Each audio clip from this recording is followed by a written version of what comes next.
n'hésitez surtout pas. Voilà, nous sommes là pour échanger, pour discuter, pour nous édifier dans l'amour du Seigneur. Donc soyez tous les bienvenus. Alléluia. Il y avait des questions auxquelles on devait répondre. Il y a un frère le frère fidèle, hein, voilà, qui avait posé une question, qui m'avait envoyé une question. Bon, c'est une question quand même qui est... c'est deux questions. Il demande, j'espère que par la grâce de Dieu, vous allez bien. J'ai deux questions de compréhension, si vous me permettez. Existe-t-il des principes bibliques en guise d'un canal à suivre pour un ou une chrétienne pour le choix d'un conjoint ou d'une conjointe? Ça, c'est la première question. Est-ce qu'il y a des principes bibliques qu'on doit suivre pour pouvoir, dans le choix, voilà, de son conjoint, bien de sa conjointe? Bon, ça, c'est une question qui est un peu vaste. Je pense que ça peut même faire l'objet d'une étude biblique. Voilà, je pense qu'on avait fait quand même, il y a un peu longtemps quand même. On avait fait une étude. S'il vous plaît, pour ceux qui ne parlent pas, faites attention à vos micros. Voilà. Donc, je pense que c'est mieux. La première question, on va peut-être faire de ça une étude biblique. Peut-être, disons, l'année prochaine. Alors, on va trouver un samedi. Parce que c'est un sujet qui est très important aujourd'hui. Le choix de son conjoint, il faut vraiment bien développer ça. Voilà, parce qu'aujourd'hui, il y a des gens qui n'ont pas suivi les choses. Hein, et puis après, dans le foyer, ça devient autre chose. Maintenant, la deuxième question, c'est à l'exemple de la femme de Caïn dans Genèse, peut-on parler de l'existence des démons en forme humaine qui vivent parmi les vrais humains créés par Dieu? Wow. Ok, voilà les deux questions du frère. Ok, est-ce qu'il y a des... La deuxième question, c'est à l'exemple de la femme de Caïn dans Genèse.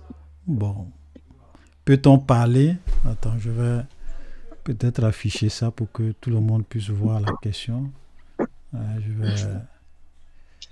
Excusez-moi, je vais... Là, comme ça, nous tous, on va voir. La deuxième question, je vais l'afficher. Je mets un commentaire à mon nom pour pouvoir afficher ça. Voilà. Donc, voici la question qui est là. Attends.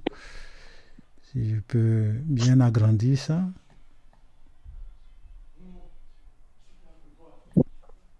Ça, je vais agrandir le test pour qu'on puisse bien voir.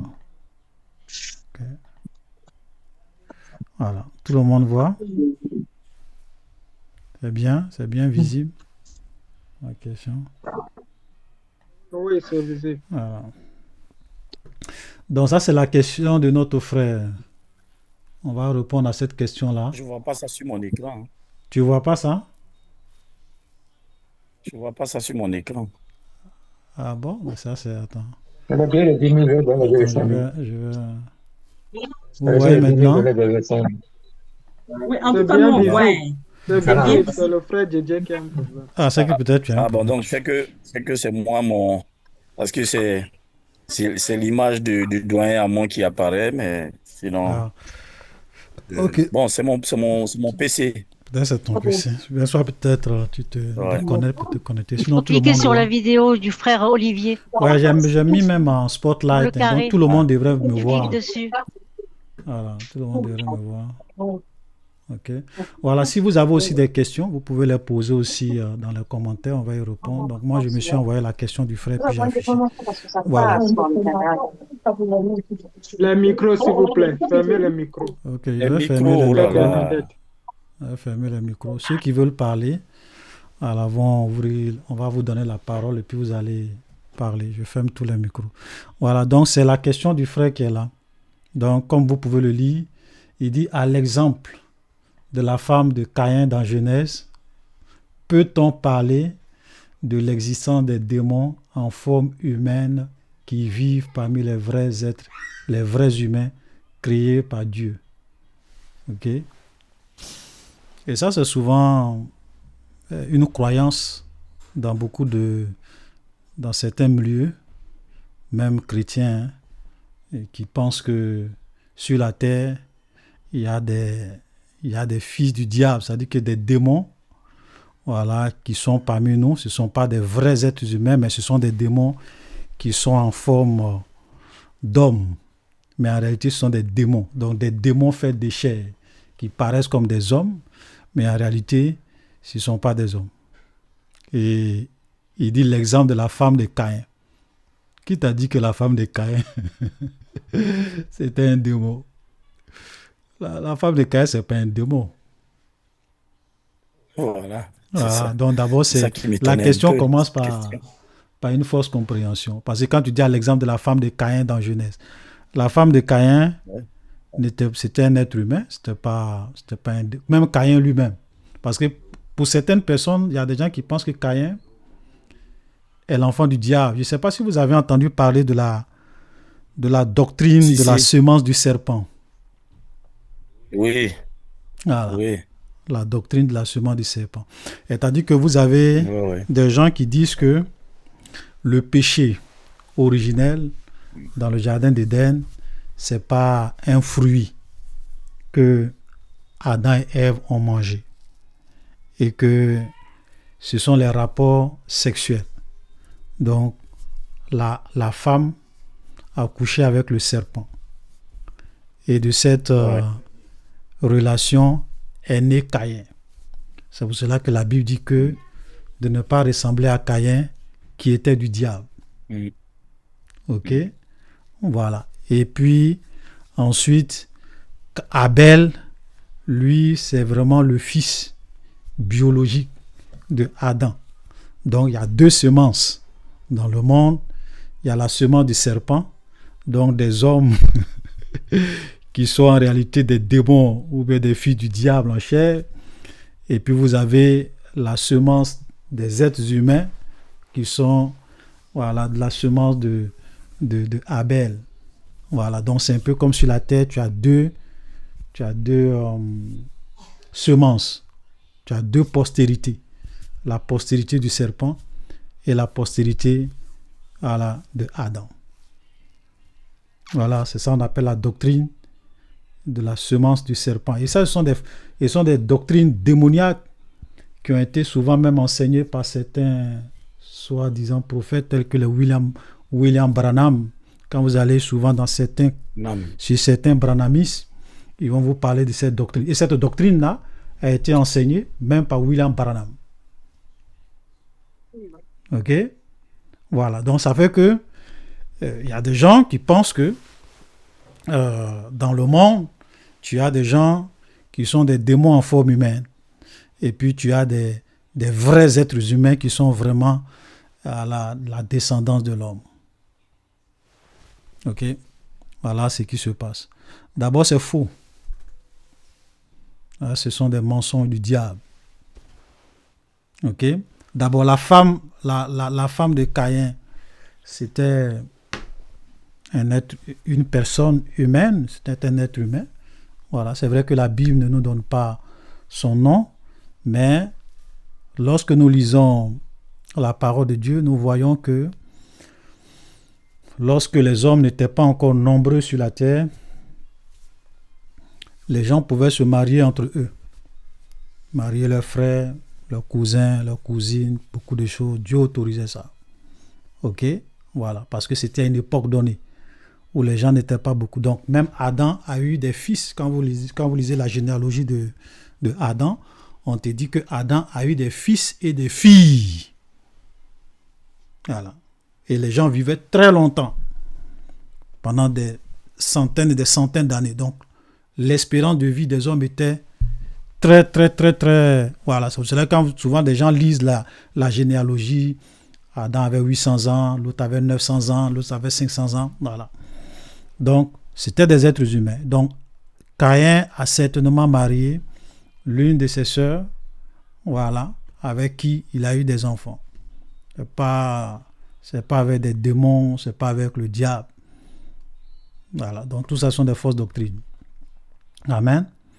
Donc sur la terre, arrivé à un moment donné, quand nous lisons Genèse chapitre 6, c'est là que la Bible dit que les fils de Dieu vivent, on va lire un peu, excusez-moi, quand même, voilà. On va aller un peu vite. Hein. C'est un sujet. On a déjà développé tous ces sujets-là. Hein. Pour ceux qui, quand on faisait les études bibliques, on est arrivé sur Genèse chapitre 6, où on a parlé des géants, tout ça. On a développé tout ça. Ok? Je vais afficher. Donc, c'est Genèse chapitre 6. Genèse chapitre 6. La Bible dit que lorsque les hommes eurent commencé à se multiplier sur la terre et que des filles leur furent nées, les fils de Dieu virent que les filles des hommes étaient belles. Et ils en prirent pour femmes parmi toutes celles qu'ils choisirent. Donc ici, les filles de Dieu, ce sont les anges déchus. C'est-à-dire qu'il y a une catégorie d'anges qui ont quitté leur demeure et qui sont descendus sur la terre, qui ont pris... Bon, il y a beaucoup de théories là-dessus. On n'a pas vraiment... Parce qu'il y a d'autres qui vont vous dire qu'ils ont possédé des hommes, ok, et par leur mal... Bon, comme ce sont des catégories de démons vraiment qui ont une certaine faculté, ils ont réussi réellement à agir sur l'ADN de ces hommes-là lorsqu'ils les ont possédés, qui ont fait que lorsque ces hommes qui étaient possédés par les fils de Dieu sont allés vers les filles des hommes, de cette union-là, il y a eu vraiment un mélange. C'est-à-dire que ce n'étaient pas des hommes normaux qui sont nés.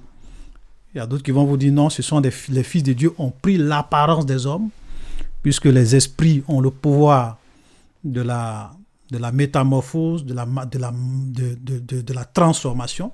Donc, ils ont pris des formes humaines. Ok, ils ont réussi à procréer avec les filles des hommes. Donc, de cette union est né des êtres qui étaient à la fois humains et démoniaques, parce que c'est un peu comme si il y a eu un mélange. Ok. Et donc, c'est pour cela qu'il y avait des géants sur la terre. C'est-à-dire que les géants qui étaient sur la terre, on peut lire un peu, alors l'Éternel dit, mon esprit ne restera pas toujours dans l'homme, car l'homme n'est que chair et ses jours seront de 120 ans. Et donc, c'est à partir de là que Dieu va décider vraiment de réduire l'espérance de vie des hommes.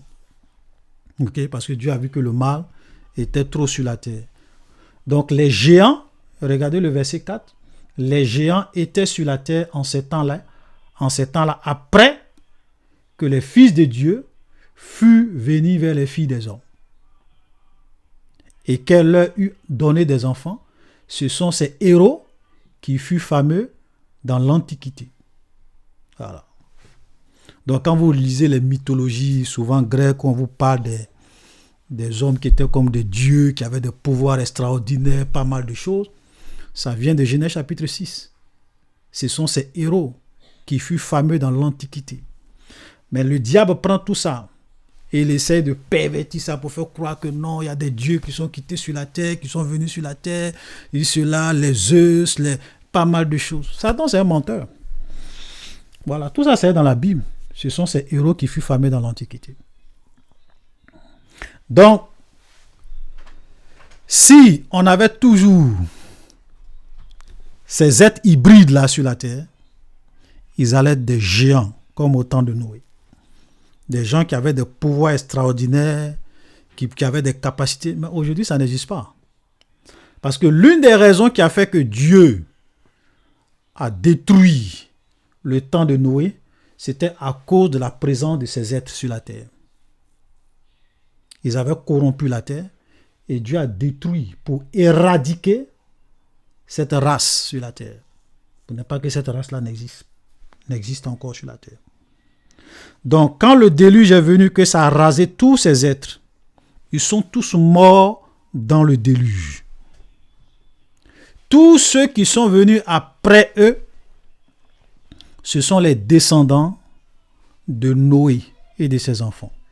Il n'y a pas d'enfants du diable sur la terre, ou bien d'enfants biologiques, ou bien de mélange d'hommes, ça n'existe pas sur la terre aujourd'hui.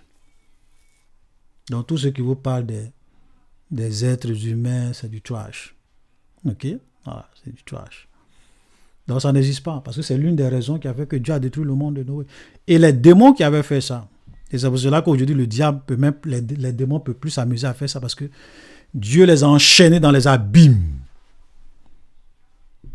Ok? Dieu, cette catégorie de démons-là, il y a une bonne partie parmi eux, quand ils ont commis ce péché, Dieu les a enchaînés dans les abîmes des ténèbres et les réserve pour le jugement. On en parle ça dans le livre de Jude. Donc, même les esprits ont peur de jouer à ce jeu-là. Ok? Voilà. On se comprend? Donc, les histoires des êtres démons sur la terre, c'est pas vrai. Ce qui se passe aujourd'hui, c'est que des démons possèdent des hommes. Mais ce sont des hommes comme toi et moi qui sont possédés par des démons. Soit peut-être des sorciers, des gens qui ont signé des pactes avec le diable. Il y a des esprits qui peuvent les posséder et qui peuvent contrôler leur vie. Ou bien les pousser à faire des choses. Mais ce sont des êtres humains. Ok? Qui sont possédés. On est d'accord? Voilà. Donc c'est une fausse doctrine. Maintenant, les gens vont dire Caïn était du diable. Excusez-moi. J'aime souvent donner beaucoup de détails, ce qui fait que ça prend beaucoup de temps. Mais c'est important, parce que si on ne fait pas ça, les gens... Quand vous lisez la Bible, quand on parle des enfants du diable, c'est parce qu'il y a deux postérités. Donc quand on dit que Caïn est du diable, ici on n'est pas en train de dire que Caïn est le fils biologique du diable. Ce n'est pas ce que la Bible est en train de dire. Caïn est le fils biologique de Adam et de Ève. Mais son père spirituel, là on parle d'une paternité spirituelle. On ne parle pas d'une paternité physique. Et avant de venir dans 1 Jean, on peut même lire dans Jean chapitre 8, Jésus parle aux Juifs. Et il leur dit, je sais que vous êtes la postérité d'Abraham. Je ne sais pas si je pourrais trouver ça ici. Jean 8 aussi, c'est long. On va trouver quand même.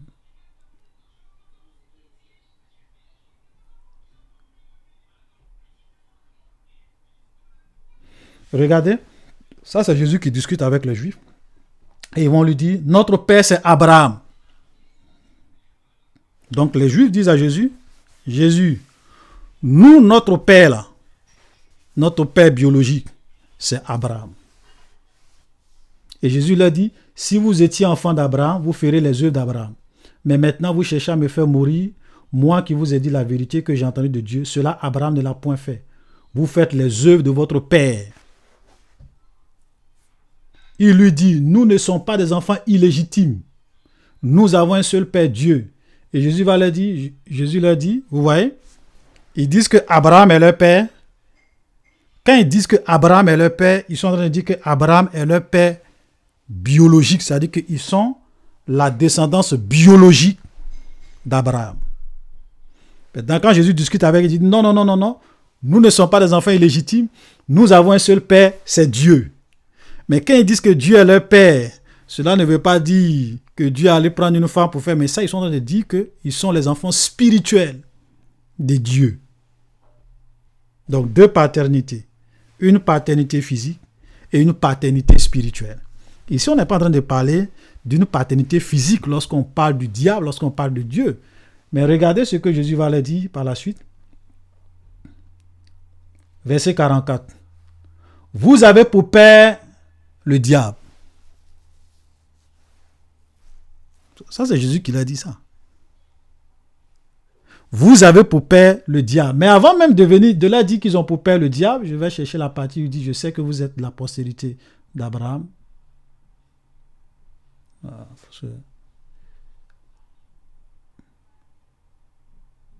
instant, parce que je veux vous montrer que ça soit vraiment très clair. Verset 37. Le verset 37. Voilà. Regardez ce que Jésus dit. Merci, ma soeur. Jésus parle toujours aux Juifs. Il dit, je sais que vous êtes la postérité d'Abraham.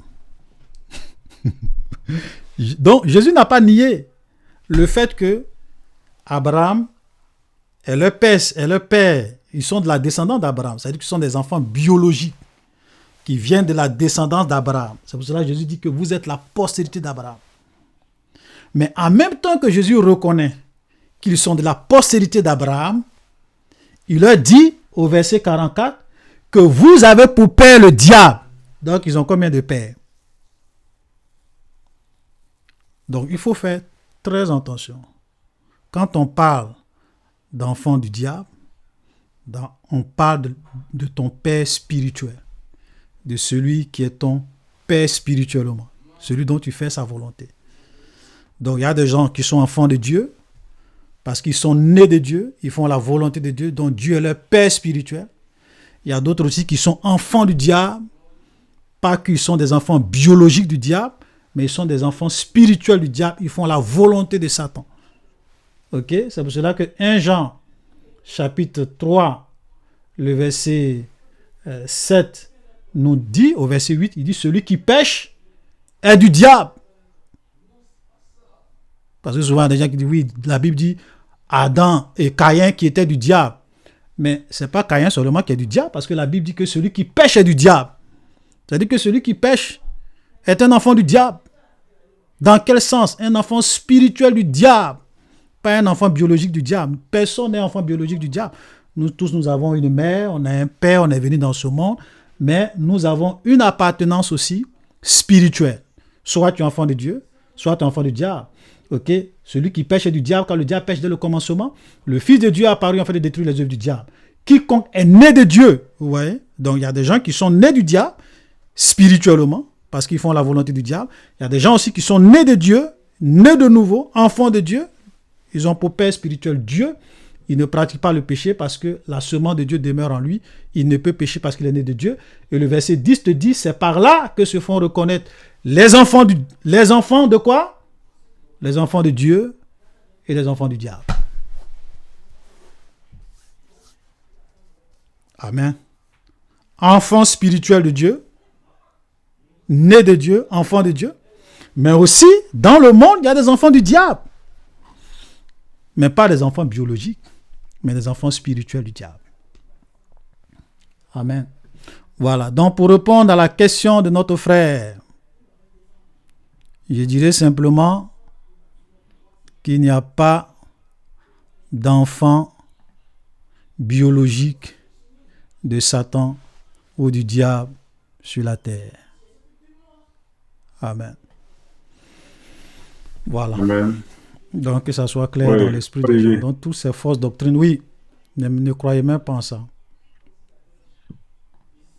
Oui, vas-y, mon frère Guélaté. Oui. Je voulais ajouter quelque chose sur cette histoire, le débat sur la femme de Caïn. Voilà. Parce que, en fait, quand les gens font des débats, ils se croient, intelligents, plus intelligents que les autres. Donc souvent, ils spéculent, ils disent des choses qui n'ont pas vraiment des sources sûres, ils n'ont pas de preuves. Voilà, ils s'appuient sur tout et n'importe quoi. Mais quand nous lisons la Bible, rien ne nous dit que c'est là où Caïn, quand les dernières choses Caïn dans le livre de Genèse, le chapitre 4, rien ne nous dit que c'est là où Caïn est arrivé, la terre où il a été, c'est là-bas qu'il a trouvé sa femme.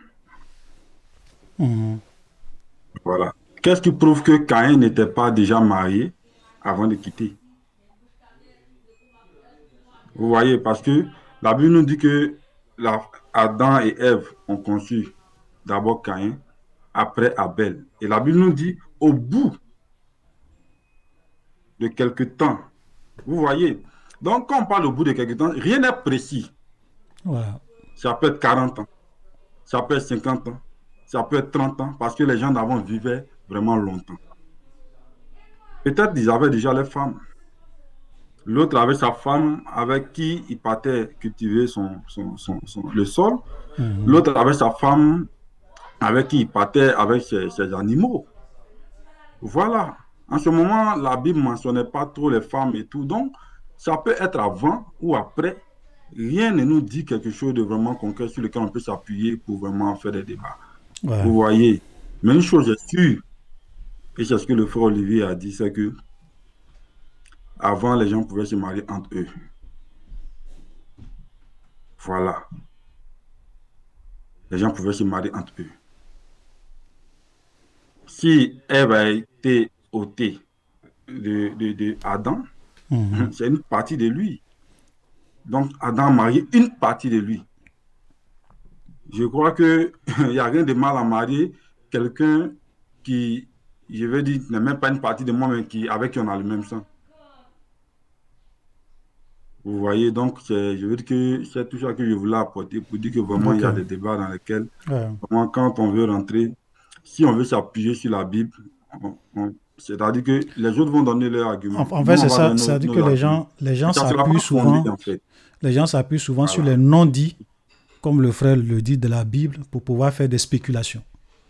Voilà. Vous avez la Bible, Dieu va à l'essentiel.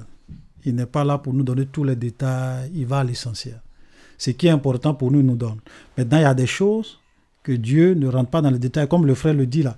Caïn peut avoir marié sa femme avant peut-être de partir, ou bien même il s'est éloigné de Dieu, il peut peut-être revenir, marier sa femme et repartir. Voilà, donc la Bible ne donne pas tous ces détails parce que l'objectif de Dieu, c'est pas de rentrer dans tous les détails qui est la femme de Caïn. D'abord, même Caïn, même c'est un rebelle. Dieu ne va pas perdre son temps à lui dire non, Caïn a fait ça, voilà comment il a eu sa femme. Tous ces détails-là, la Bible ne nous donne pas. On va à l'essentiel, ce qui est important, c'est que Dieu donne. Voilà. Et comme le frère l'a dit, d'autres se basent sur ça, sur ces non-dits-là, pour commencer à spéculer. Voilà. Tu vois? Et ça, il faut éviter ça. Ce qui est clair, ce qui est dit, on le dit. Ce qui n'est pas donné, c'est pas la peine vraiment de se baser sur ça pour dire des choses qui ne sont pas vraies. Voilà. Amen. Que le Seigneur nous aide. Voilà. Donc, Très souvent, frère Olivier, ouais.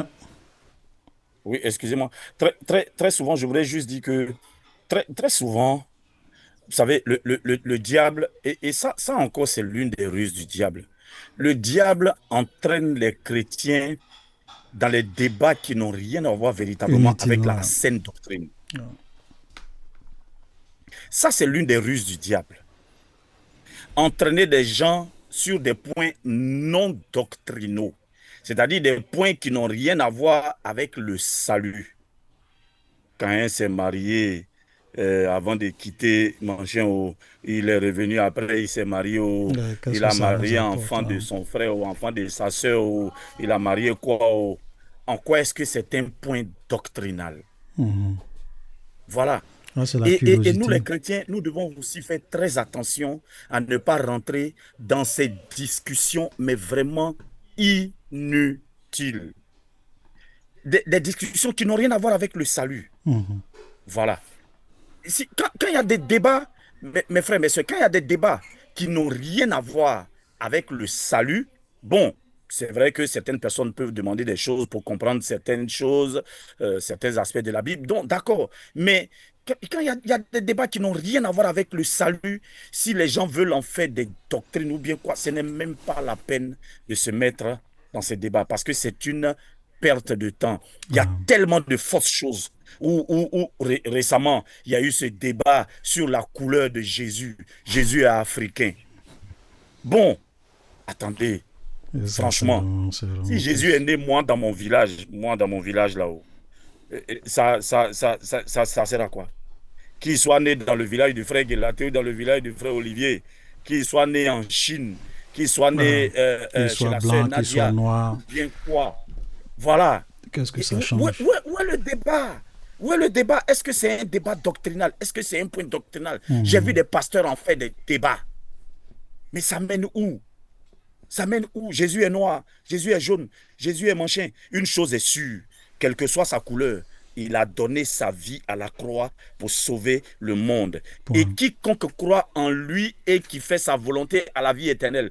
Point barre. Voilà le point sur lequel nous devons revenir. Mais sinon, sa couleur, peu importe. Des débats inutiles instaurés dans l'Église par Satan pour perdre le temps des chrétiens. Voilà. Voilà ce que je... Que le Seigneur nous aide, effectivement, à vraiment faire beaucoup attention, à ne pas... Voilà, des choses qui ne servent à rien. Tu vois? Mais il y a d'autres qui sont vraiment sur ça, qui font des débats là-dessus. Jésus est noir, Jésus est blanc, Jésus est jaune, Jésus est... C'est triste. Alléluia. Voilà. Donc, on va laisser la place à sœur Nadia. Est-ce que... Sœur Florence. Sœur Florence.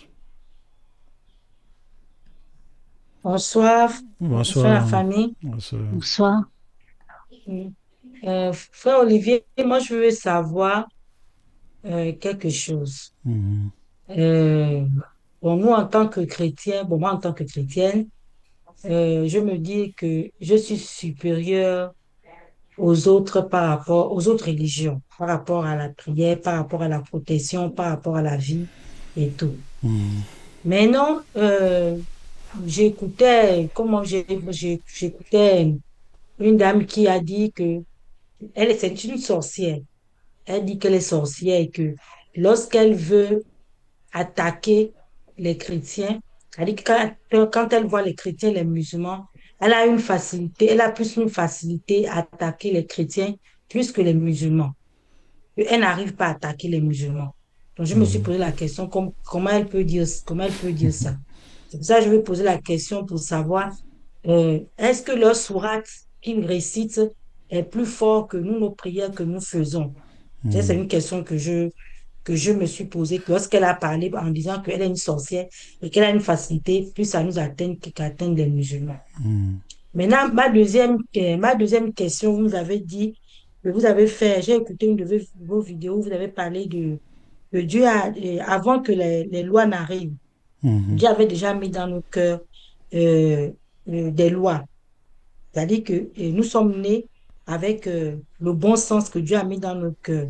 Maintenant, je veux savoir si, par exemple, nos parents qui sont décédés, qui sont partis, qui ont connu un Dieu qui n'est pas forcément qui n'est pas forcément Jésus. Est-ce que nos parents, par exemple, moi, mon père, qui a beaucoup servi les gens, est-ce que il peut se retrouver aussi au paradis avec nous?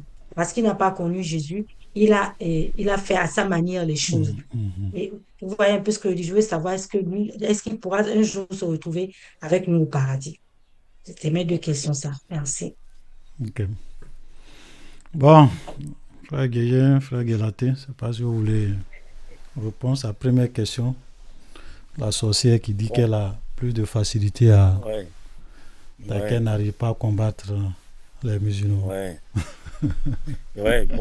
Bon, d'abord, je crois que toi-même, le frère Olivier, tu as toujours dit ici de faire très attention avec tous les témoignages sur les réseaux sociaux. Ça, tu nous as toujours mis en garde.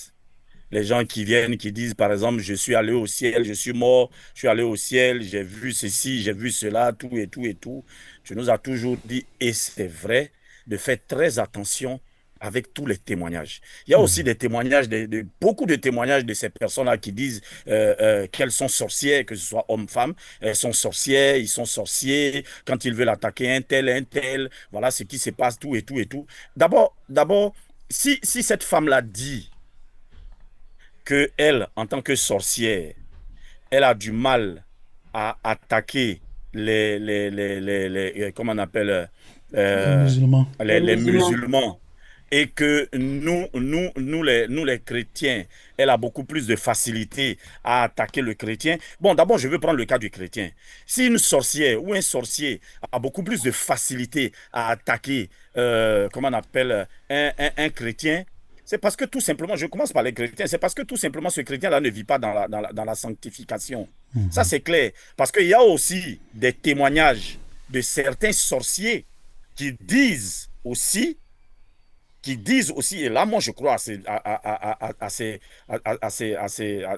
témoignages-là, qui disent aussi que Un vrai chrétien, quand un sorcier ne peut pas s'approcher d'un vrai chrétien. Un vrai chrétien. Et une vraie église, il y a des sorciers qui ont témoigné que quand ils s'approchent d'une vraie église où vraiment l'Esprit de Dieu vit, ils ne peuvent même pas s'approcher, ils ne peuvent même pas rentrer dans cette église-là. Parce qu'il y a un feu, il y en a qui disent qu'il y a un feu qui environne cette église, il y en a qui disent qu'il y a des anges gardiens qui sont devant cette église.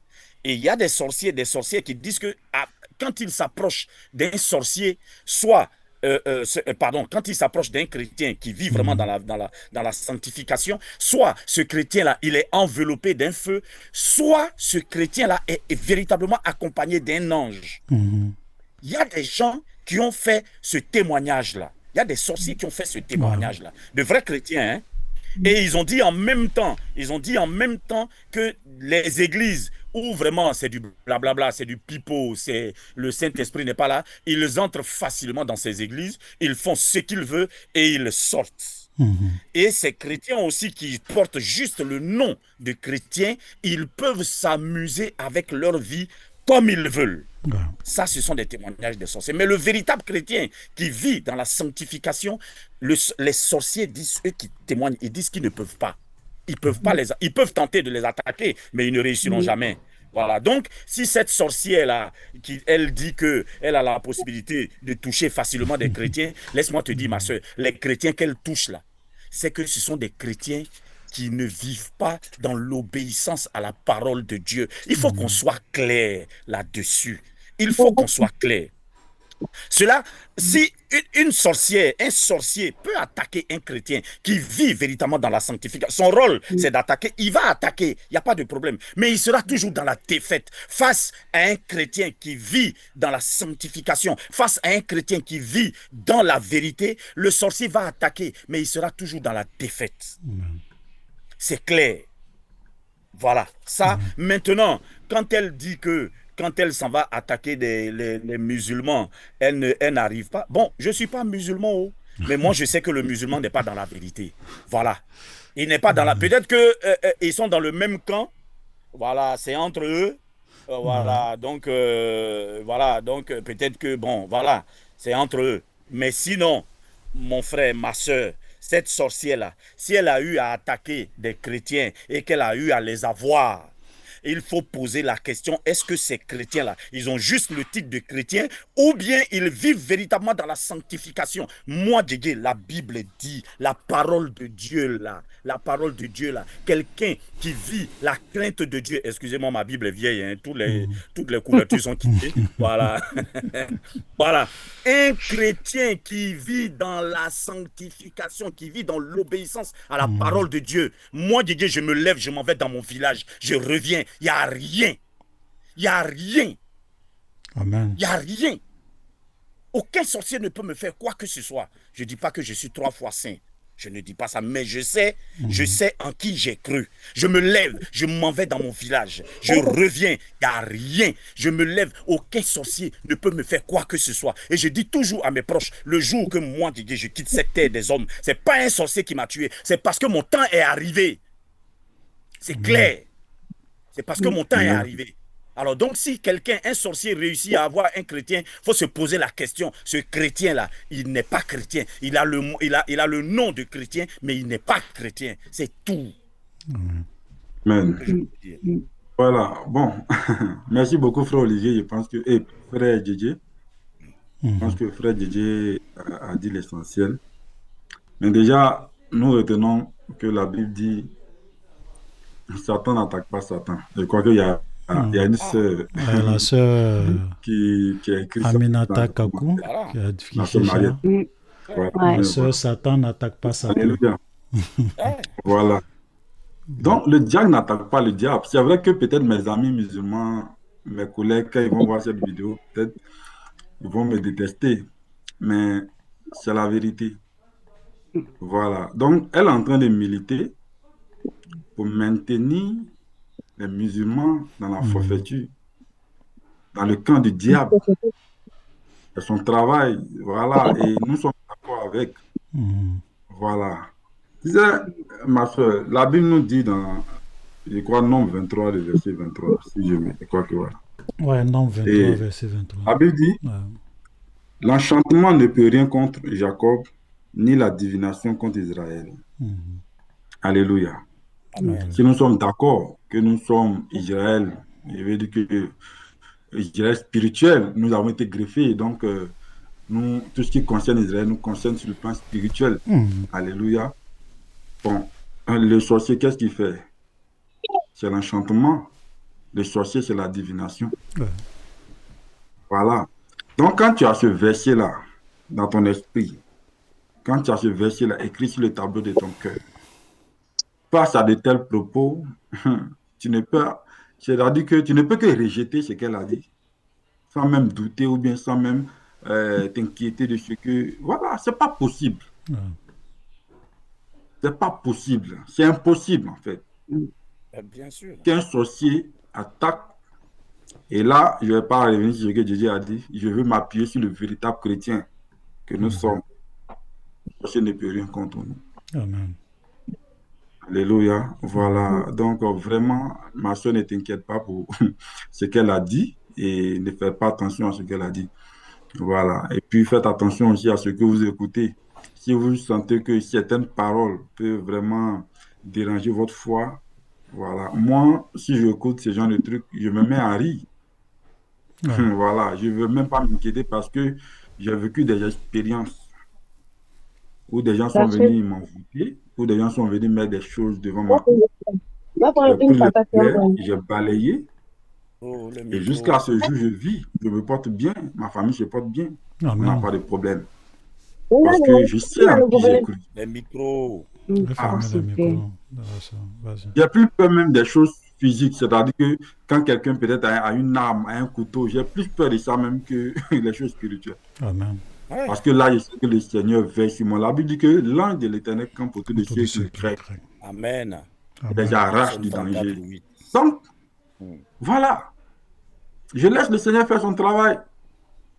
Donc, c'est quel sorcier qui va m'inquiéter ou bien qui va venir dire des propos qui vont vraiment m'inquiéter. Donc, ma soeur, voilà, elle n'a pas dit tout ce qu'elle a dit est faux. Et donc, tu n'as pas d'inquiéter de ça. Amen. Et puis moi-même, je pose la question On a concernant le à deuxième ma point, soeur. ou bien Oui, en fait, par rapport à la question de ma soeur, d'abord, comment tu peux même croire aux paroles d'une sorcière? Comment tu peux croire aux paroles d'une sorcière? Est-ce que le diable, la Bible dit quoi?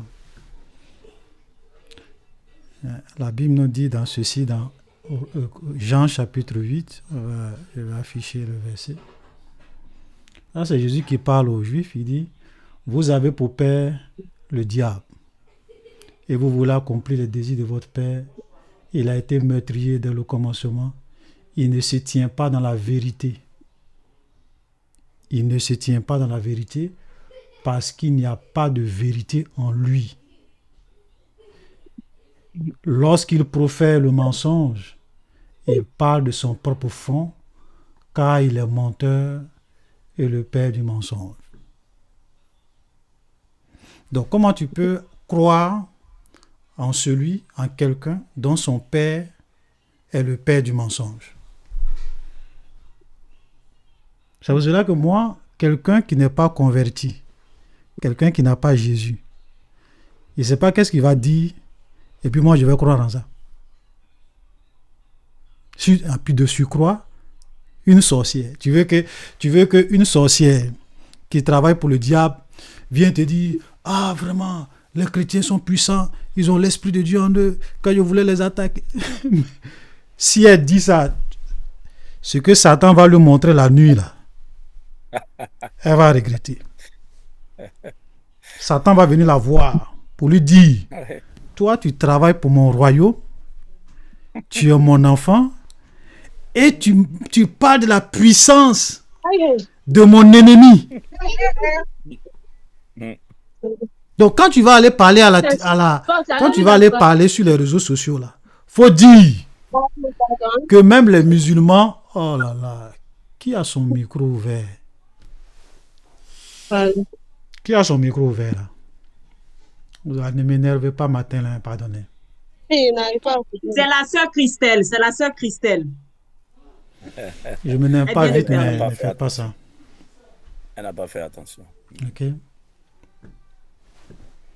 Donc, le diable va lui dire, quand tu vas aller sur les réseaux sociaux, fais croire aux gens que même les musulmans sont plus puissants que les chrétiens. Et que moi, j'ai plus de facilité à tuer les chrétiens parce qu'elle ne va pas préciser qui est vrai chrétien, qui est faux chrétien. Elle va dire non, j'ai plus de facilité à tuer les chrétiens que les musulmans.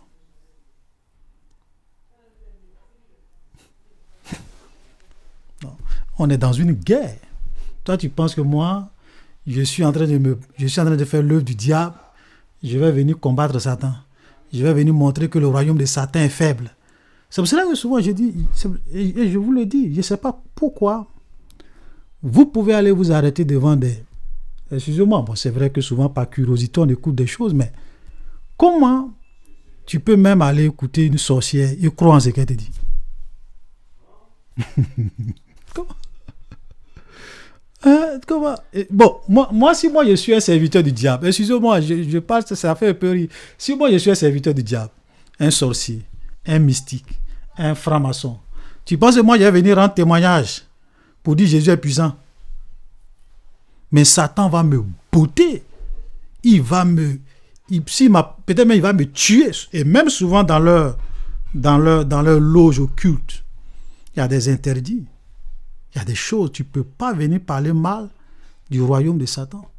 Ceux qui peuvent vous dire la vérité, ce sont des sorciers qui se sont convertis, qui ont rencontré Jésus, qui ont été restaurés par Jésus, qui peuvent maintenant vous parler sans avoir peur. Voilà. Oui, il y a des gens qui sont avec le diable. Ils savent que Satan est mauvais, même des gens qui ont vendu leur âme au diable, dans la musique, dans beaucoup de choses, ils ne peuvent pas sortir. Pourquoi? Parce qu'ils savent que s'ils viennent parler de ça, ou bien s'ils disent des choses, Satan va les tuer. Donc ils sont obligés de venir mentir. Donc, que vaut les paroles d'une sorcière? Non. Et puis je vais vous dire une chose. Dans le monde spirituel, la sorcellerie, c'est un bas niveau dans l'occultisme. Un bas niveau. C'est-à-dire que c'est vous souvent qui pensez que les sorciers sont... Je vous dis, les francs-maçons, quand ils regardent les sorciers, mais les sorciers sont des petits. Amen. Les Illuminati, quand ils regardent les sorciers, sont des petits. Les grands présidents qui sont souvent des francs-maçons, quand ils font leur tournée, un petit sorcier ne peut même pas venir les attaquer. Ils vont te détruire. Tu n'es rien devant eux. Jamais. Tu n'es rien devant eux. Il y a des gens qui assistent au conseil spirituel de Satan. Eux, là, ils ne sont pas au niveau de la sorcellerie. Ils ne sont même pas au niveau de la sorcellerie. Que les sorciers sont des enfants pour eux. Des enfants, des petits, dans l'occultisme, sont petits. Et ces grands francs-maçons, ces gens même qui ont été à table avec le diable, quand Jésus les a touchés, qu'ils viennent rendre leur témoignage, ils te disent que il y a un vrai chrétien. Le diable ne peut rien contre lui. Même lui-même, dans le monde des ténèbres, quand il voit un vrai chrétien, il sait que lui là, c'est un vrai chrétien, il ne peut même pas l'attaquer. Et il te donne 3 signes. Soit il y a une lumière, une forte lumière qui brille sur lui, qui font que eux là, ils ne peuvent pas s'approcher de lui. Ça, c'est la première des choses. Ou bien, il y a un feu. C'est un peu comme s'il est dans un feu qui l'entoure. Ou bien, soit, il y a toujours 2 êtres transparents qui l'accompagnent partout où ils s'en vont. Même quand ils montent dans la voiture, partout, ces êtres-là, c'est un peu comme des... Bon, nous, on sait que ce sont des anges qui font qu'eux, ils ne peuvent pas l'attaquer. Ils te le disent. Amen. La seule manière pour eux de pouvoir atteindre un chrétien, c'est de tout faire pour plonger ce chrétien-là à pratiquer le péché, à vivre dans le péché, pour que la lumière qui est en lui puisse s'éteindre. Et la dernière fois, moi, je vous rendais un témoignage ici quand j'étais en train de prêcher. Un monsieur qui était un grand évangéliste, qui partait de village en village. Et quand il était dans la foi, quand il partait, Mais les sorciers ne pouvaient pas s'approcher de lui. Les gens le cherchaient, ils ne savaient pas comment le faire. Et cet évangéliste-là, arrivé à un moment donné, il a commencé à abandonner la main de Dieu. Il a commencé à vivre dans le péché, dans le péché, dans le péché. Et petit à petit, la lumière de Dieu s'est éteinte. Et un autre juge s'est levé comme ça, il dit qu'il va aller évangéliser. Quand il passait, les gens lui ont dit « Oh !» Le feu n'est plus derrière lui. Ils lui ont envoyé une flèche.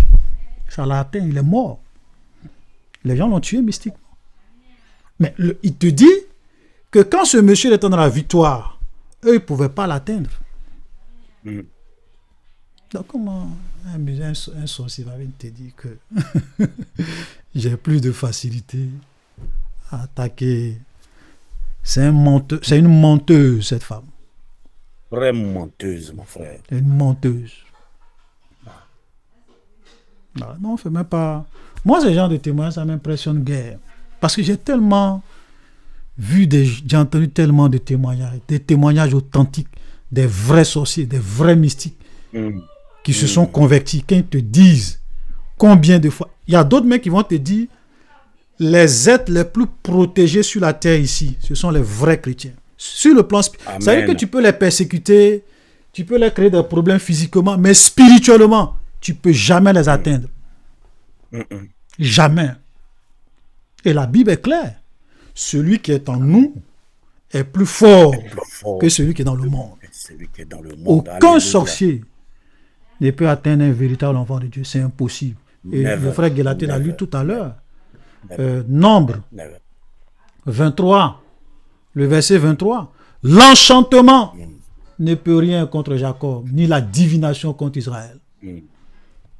L'enchantement, c'est la magie, la sorcellerie, l'envoûtement. Balak est allé appeler Balaam. Viens maudire Israël.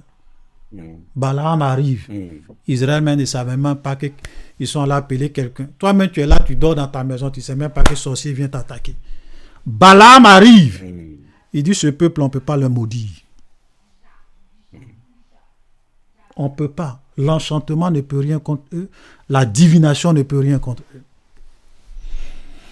Ouais. Donc, je vais m'arrêter ici pour vous dire, à vous tous les chrétiens qui nous suivez, ne croyez jamais en un fils du diable ou en un enfant du diable s'il vient vous faire croire que le chrétien ou bien un chrétien, on peut facilement détruire un chrétien. Ce sont des mensonges. Le diable est le père du mensonge. Satan ne va jamais venir te dire des choses pour rendre gloire à Jésus, pour dire Jésus est puissant. Non, les vrais. Non, il ne va jamais faire ça. Même si le sorcier s'amuse à faire ça. La nuit, il va voir ce que les démons vont lui montrer. Donc, il ne peut que venir mentir. Non, c'est plus facile d'atteindre les chrétiens que les musulmans. Et pourquoi il dit ça? Pour faire croire aux gens que ceux qui sont dans l'islam sont plus protégés que les chrétiens. Donc, c'est mieux d'être musulman. Quand quelqu'un parle, entendez le message subliminal derrière. Quand quelqu'un est en train de parler. Moi, souvent, quand j'écoute quelqu'un, c'est pas ce que tu dis qui m'intéresse. Ce que tu dis là, quelle est la conséquence? Qu'est-ce que tu veux me dire de façon cachée, subliminale? C'est une manière de me dire, un musulman est mieux qu'un chrétien. C'est tout. Donc, convertissez-vous. Soyez des musulmans. C'est tout ce que le diable est en train de faire. Comment on peut croire en ça? Que ceux qui ont des oreilles entendent ce que l'Esprit dit aux églises. Amen. Alléluia. Oui, ma frère Olivier. Oui. Ma soeur a dit un truc aussi qu'elle a posé la question, bon, à la fin de sa question, en disant que est-ce qu'il y a des sourates que les musulmans... Ok. Pour les sourates, je vais vous dire une chose. Pour les sourates, ok, vas-y. Ok, comme le temps est un peu pressé. Dans le monde des ténèbres, c'est la raison du plus fort. Dans le monde du diable, c'est la raison du plus fort. Le diable peut protéger quelqu'un. Même quand vous regardez les mystiques, souvent entre eux, ça dépend du degré de protection que tu as. Même il y a des frères qui étaient dans l'occultisme qui se sont convertis. Il y a d'autres mecs qui étaient des grands marabouts, des grands médiums. Ils te disent que quand quelqu'un vient le voir, ils peuvent, je donne un exemple, ils peuvent te protéger au degré 4. Donc tu as un degré 4 de protection. Si quelqu'un veut te détruire, lui, ils vont peut-être lui donner un degré 5. Donc, sur le plan spirituel, il est plus puissant que toi. Quand toi, tu vas venir contre lui avec un degré 4, lui peut te détruire avec un degré 5. Donc, la puissance que les gens cherchent, ça va dépendre des branches. Même dans l'islam, c'est pareil. Il y a des sourates qui sont un peu comme des incantations. Ok? Voilà. Même il y avait même un frère qui s'est converti. Il dit même qu'il y a des sourates que eux ils venaient, ils récitaient ça, et quand ils récitent la sourate, ils sont capables d'aller vider une banque sur le plan spirituel et avoir de l'argent. Mais c'est une sourate qui cite. Ok? Voilà. Donc, pour vous dire que le diable a plusieurs manières, plusieurs moyens d'agir dans la vie des gens.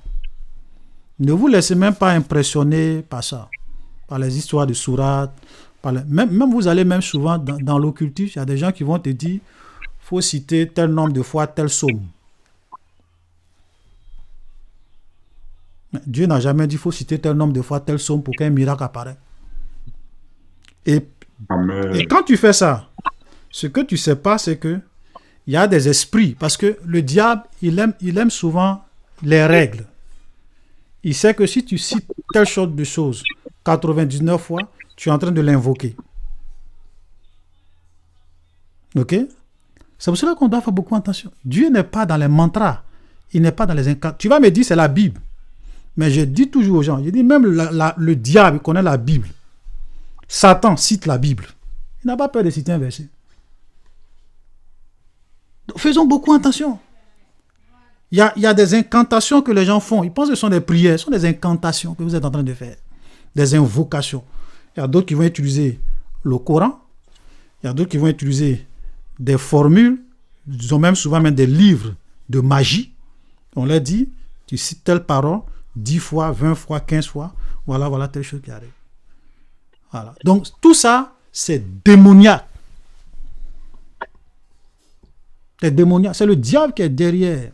Satan, il est trop malin, il est rusé. Frère Olivier, parfois aussi, ils disent de notre Père là, 7 fois. Il faut citer notre Père 7 fois. Mais c'est ce que je dis. Ouais, ça aussi, ils disent. Ouais. Mais c'est ce que je dis.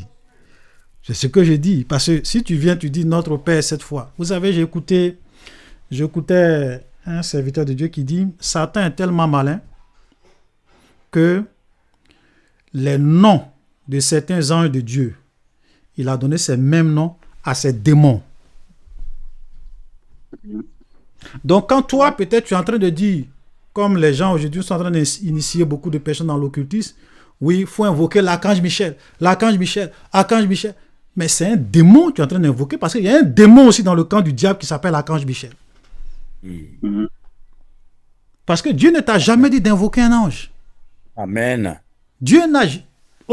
tu ne vas pas voir quelqu'un dans la Bible venir adresser une prière à un ange, invoquer un ange et puis un ange va apparaître. Les anges ne sont pas sous le contrôle des hommes, c'est sous le contrôle de Dieu. C'est Dieu que tu pries et c'est lui qui décide de t'envoyer un ange. Maintenant, quand toi, tu commences à faire des prières, des incantations à des anges, mais c'est un démon qui va t'apparaître parce que la Bible dit que le diable se déguise en ange de lumière. C'est clair. Donc, faisons attention. C'est clair. Faut pas penser que oui, c'est parce que tu dis notre Père qui est aux cieux, notre Père qui est aux cieux, notre Père. C'est ce que Jésus t'a demandé de... Jésus t'a une fois demandé de citer, quand tu lui pries là, il faut citer notre Père 7 fois. Jésus n'a jamais dit ça. Donc quand tu es en train de faire ça là, tu es en train de suivre qui? Satan va dire, elle est en train de citer notre Père 7 fois. Mon prophète que j'ai envoyé lui a dit, elle n'est qu'à citer notre Père 7 fois. Donc, comme elle est en train d'obéir à ce que j'ai dit à mon prophète qui est possédé, qui est mon agent, donc quand elle cite notre Père 7 fois, Seigneur Jésus, c'est moi qu'elle est en train d'invoquer. Et il apparaît.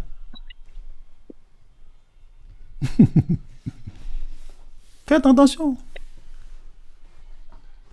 Ok? Faisons beaucoup attention. Il y a beaucoup de choses que les gens font. Ils invoquent des démons, ils ne savent pas. Ils pensent qu'ils sont en train de prier. Faites très attention. Amen. Voilà. Nous prions par la foi. Il y a une question dans le groupe. Conformément au Seigneur. Oui. Il y a une question dans le groupe qui dit: Frère Olivier, dans l'église évangélique de mon épouse, le pasteur principal fait réciter un passage de psaume chaque dimanche aux chrétiens en se tenant debout. Est-ce biblique? Tout dépend, je dirais. Je ne peux pas dire. Bon, c'est vrai que souvent, il y a des gens qui peuvent, dans certaines églises, les gens se lèvent, ils lisent des passages. Souvent, même le pasteur parle et puis les gens répètent. Tout dépend de la personne qui est devant toi, de l'intention, de la motivation, de pourquoi il le fait. Voilà. Maintenant, quand ça devient comme des rituels, des mantras, des invocations, faites très attention. Voilà ce que je peux dire.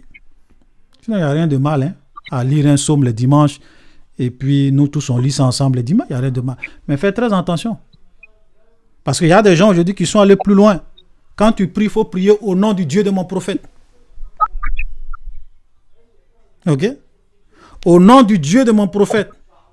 Si le Dieu de ton prophète c'est un franc-maçon, ou bien c'est le grand architecte de l'univers parce que lui-même c'est un franc-maçon, tu es en train d'invoquer le diable.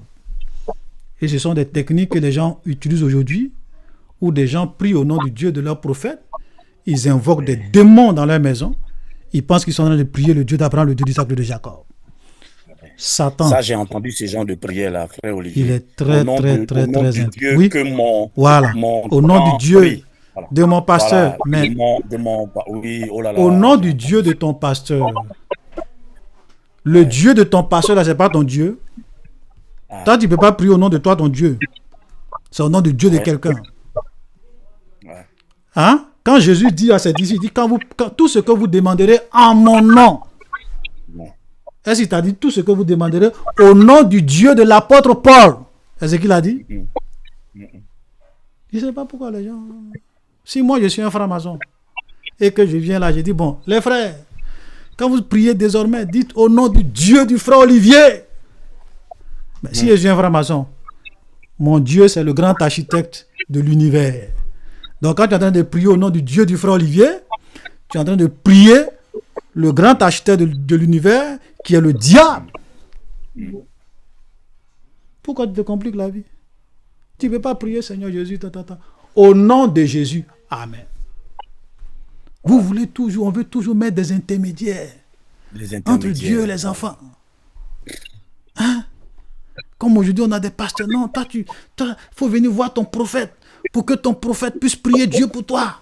Toi, tu connais Dieu où? Tu connais Dieu où? Ah bon? Vous voyez comment les gens trouvent les gens? Frère, je vous en prie, faisons beaucoup attention.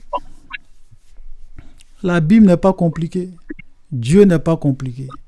Il veut que tout le monde puisse avoir accès à lui. Nous sommes tous des enfants de Dieu. Tu es pasteur, tu es simple chrétien, tu es saint frère. Nous sommes tous des frères et sœurs. Nous avons un seul Père, nous avons un seul Maître, Jésus-Christ de Nazareth. Notre Père qui est dans les cieux, on le prie au nom de Jésus-Christ, le Fils de Dieu. Amen. Pourquoi on va se fatiguer? Faut citer le psaume 91 5 fois. Où c'est écrit? Donc celui qui cite le psaume 91 une fois là, il n'a rien fait. Faut citer le psaume 91 7 fois. C'est pas un psaume qui va te protéger, c'est Jésus qui te protège. Amen. Amen. Amen. C'est pas un psaume, c'est Jésus qui protège. C'est lui qui protège. Il dit sans moi, vous ne pouvez rien. Donc faisons attention. Voilà, que le Seigneur nous aide.